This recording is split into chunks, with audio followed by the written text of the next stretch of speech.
Emily, welcome to the Rancho Santa Fe Rotary Zoom meeting. Emily works with Solutions for Change, which is a group that works with the homeless families that we have in our county, and they help them with the residential and vocational pursuits.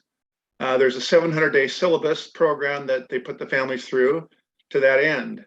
I looked at your website, Emily, and was quite taken by your group's core values, which I think I'll share with everybody right now.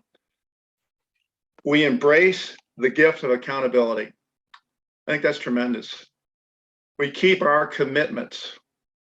We equip and inspire those we serve.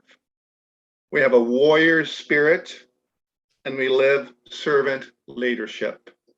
All wonderful, wonderful core values. So with that, Emily, please take the floor, and thank you for being here today. Awesome. Thank you, Tom. Also, I love your background. Very adventurous. Yeah, no, we're so excited to be here. I previously coordinated our volunteers, so your group is very near and dear to my heart. I know Terry's here today, and she was an amazing volunteer here at Solutions, and also got to work with our youth and host movie nights, which y'all funded our movie screen and popcorn machine that we have here. So we're so thankful for you all. Am I able to share my screen? I have some photos and like a quick video. So I don't know who the administrator is, but if I'm able to do that, I do have a quick little slideshow. I think Chris is handling that today.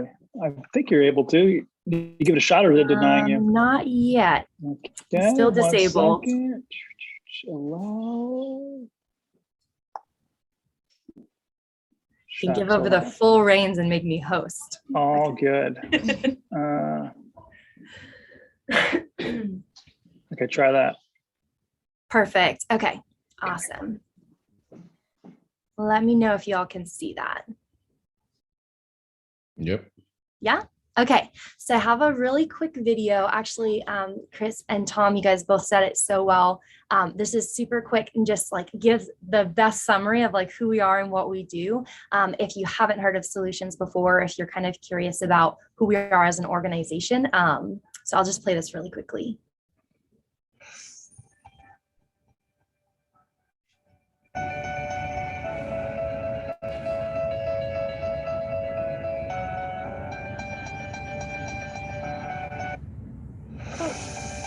Can everyone hear it?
Okay.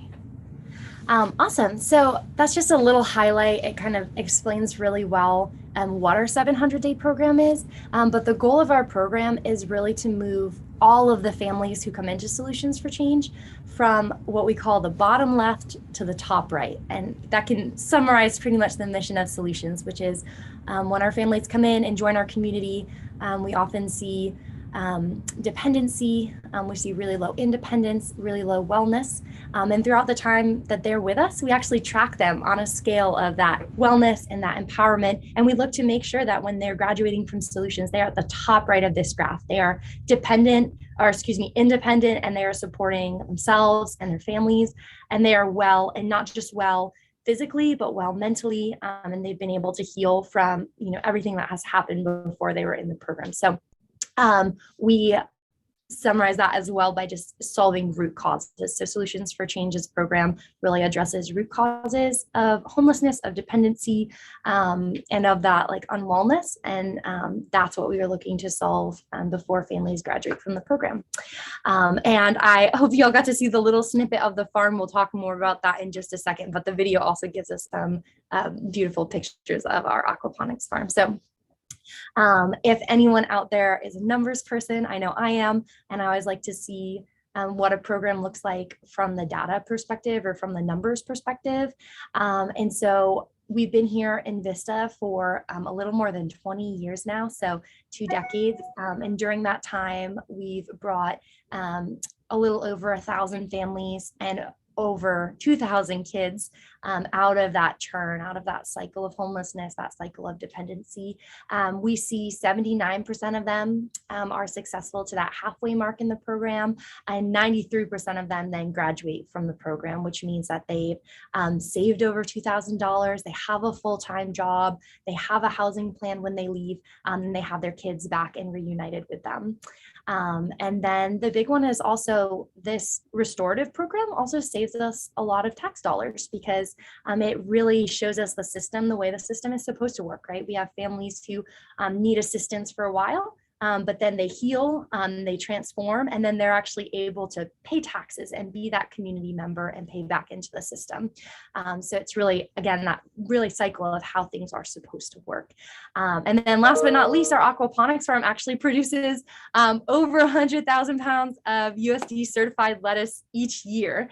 And the exciting news about our aquaponics farm is we just started producing more than just lettuce. So historically, if you've been there before, we have lettuce that's growing. We now have microgreens and kale, and our aquaponics farm is one of the ways that our families gain workforce training. They're able to complete their employee-related training while they're at the farm or while they're at our main campus before they go into their class phase. So that aquaponics farm is a place to grow what we say, like not only lettuce, but skills and relationships and community as well. So I put up some pictures for y'all. I can't see everyone on the screen, but is there anyone, I think if you raise your hand, I'll be able to see, I don't know if you know how to use reactions, but has anyone been to our aquaponics farm before? Robin, looks like you've been. Awesome. I don't see too many other hands, but I can't see all of you. Oh, Tom, you've been over to the aquaponics farm. And even this year, the aquaponics farm has been growing. So we were able to launch this past year a healthy eating program with our kids. So some of these photos actually show some of the kids in our program, and they got to go over to the farm, and they were able to learn about how their parents are helping to grow this produce, but also why it's important that we eat produce like this, and what organic means, and what healthy food means. So that was one of the highlights of our year at the farm. And then I also have for y'all some photos from our holidays. So I'm going to pass it over to my colleague in just a second. But from all our families here, we just wanted to show you guys some of the families that you impacted this Christmas, some of the families that you were providing Christmas for, and get to show you some of those faces. These are some of the families who were here this year for Christmas, are still here with us, transforming their lives, and the kids who belong to those families, and they're reunited and a whole family unit. So I'm going to pass it over to my colleague, Karina, who is our newest volunteer coordinator, and she oversees our volunteer programs here. So I'm our director of community engagement, so all things engagement with you all, but Karina lives with our volunteer team. So I'm going to pass it to you. She was very involved in receiving those gifts from y'all this year, as well as distributing those to families. And I want to let her share a little bit about the impact she saw that you guys provided. And she has a little bit more to share with you as well. Hello. My name is Karina Martinez, and I am the volunteer program coordinator here at Solutions. And I was really grateful for the opportunity to set up a Christmas for the families here. Not just any Christmas, but from all these families, it was their first Christmas with their children and just in a home and healthy. And so grateful for you guys to give us the opportunity to receive these gifts, have the families come and pick a gift for their child, and to even wrap the gifts. That's something we kind of take for granted, is while kids are asleep and parents get to wrap that gift, giving them that feeling again, and their kids waking up with so much happiness. So we're so grateful for you guys and everything you've given to us. Thank you. And I wanted to share a little bit about myself. So I am the volunteer program coordinator. It's going to be my first year in February. It's going to be a year now, but I am also a resident here at Solutions for Change. So I want to just share how I found Solutions. So growing up, just my mom and my father, they worked. I was the oldest of 4 children.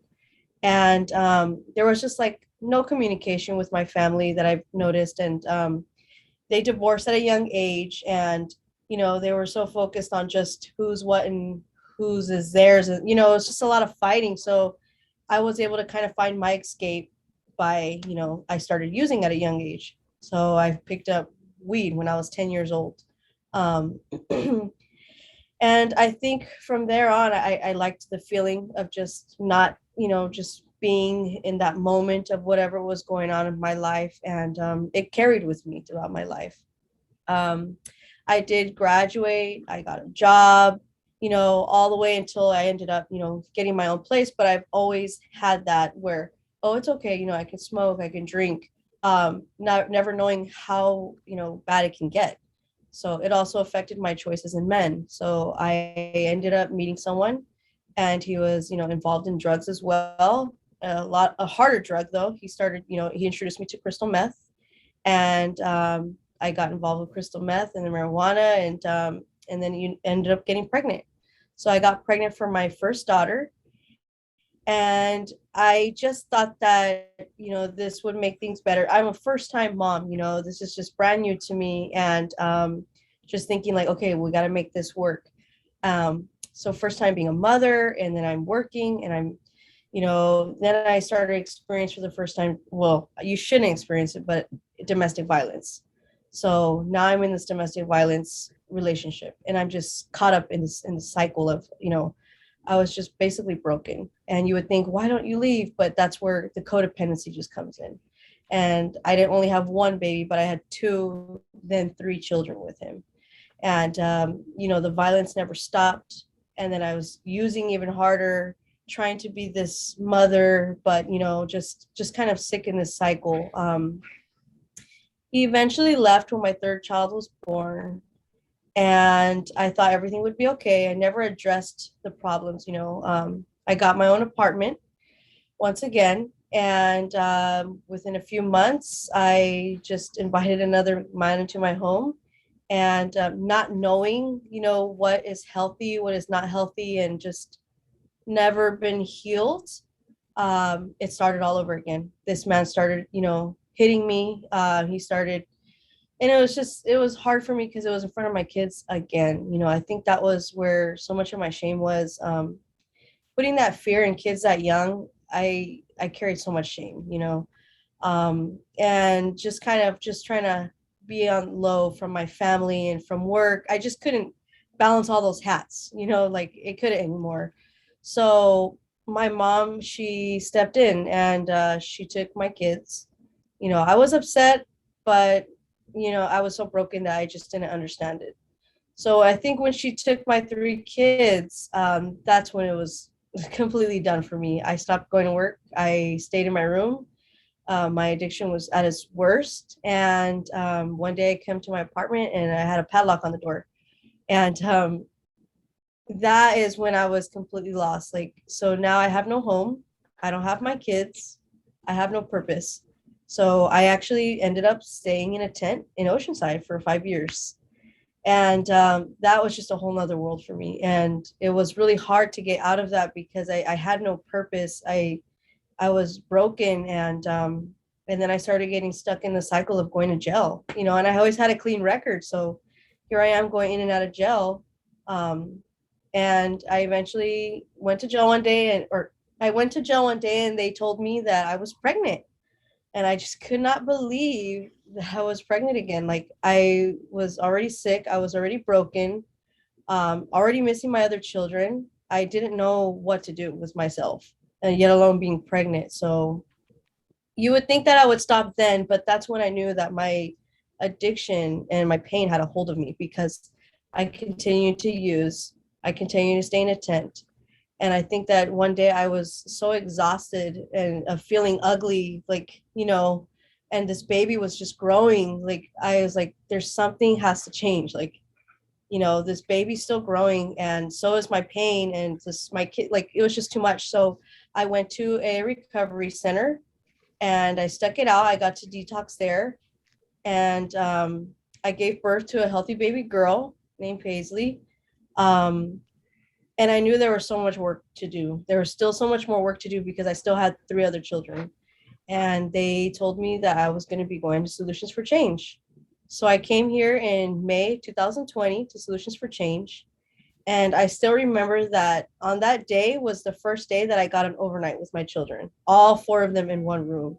That was probably one of the happiest days in my recovery, and just being all of us in one room. So I went through all the classes, work-related training. It gave me like a sense of confidence again to start doing that work-related training, getting up, cleaning the offices, connecting with everybody. I felt like I had that purpose again. I was able to communicate with, the other people in my program. And where we live back here, I just felt so much of a sense of community. Whatever was going on, we were able to connect with each other. I can talk to them about anything. We've all been there. We support each other. And so now every night, every Friday, Saturday, Sunday, I have all 4 of my children with me. I'm a whole brand new mother again, even before my motherhood, and it's just brought me so much healing. And I've learned so much here. And communicating, codependency. I learned the root cause of why I made these choices. So today I'm able to make a better choice for my family. I'm so careful on the choices I make today. And I'm so grateful for life on another level. And I'm grateful for Solutions giving me all those chances, growing me within myself. So thank you guys so much. I appreciate the volunteers coming out here just supporting us and loving us. And I have 2 years clean now, and at the first of this month, I will be moving into my own apartment with my children. So this is a new start for me, and just working here has just been such a blessing, and life is good. So thank you guys so much.